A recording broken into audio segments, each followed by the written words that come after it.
The Outpost by H.P. Lovecraft. When evening cools, the yellow stream, and shadows stalk the jungle's ways, Zimbabwe's palace flares ablaze for a great king who fears to dream, for he, alone of all mankind, waded the swamp that serpents shun, and struggling toward the setting sun, came on the velvet that lies behind. No other eyes had evented there, since eyes were lent for human sight. But there, as sunset turned to night, he found the elder secret's lair. Strange turrets rose beyond the plain, and walls and bastions spread around. The distant domes that fouled the ground like leprous fungi after rain. A grudging moon writhed up to shine past leagues where life can have no home. Impaling far-off tower and dome, shoot each unwindowed and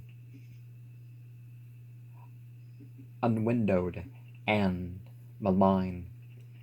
Then he who in his boyhood ran through vine-hung ruins, free of fear, trembled at what he saw, for here was no dead, ruined seat of man, in human shapes half seen, half guessed, half solid and half ether spawned, seed down from starless voids that yawned in heaven to these blank walls of pest, and voidward from that pest-mad zone, amorphous hordes, seethed darkly black, their dim claws laden with the rack.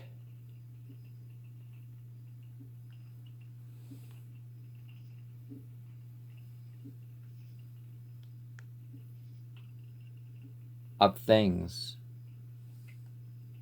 that men have dreamed and known, the ancient fishers from outside were there, not tales the high priest told of how they found the worlds of old, and took what pelf their fancy spied. Their hidden, dread-ringed outposts brood upon a million worlds of space, abhorred by every living race, yet scatheless in their solitude.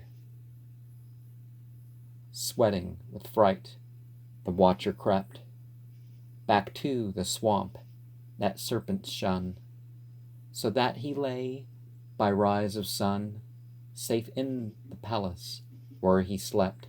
None saw him leave or come at dawn, nor does his flesh bear any mark of what he met in that cursed dark. Yet from his sleep all peace has gone.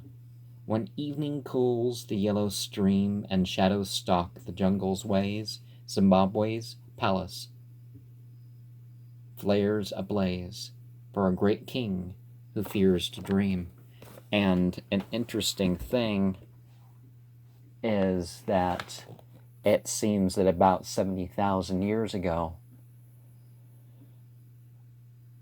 longer ago than what most can say of evidence of religion, we have the Zimbabwe worship of snake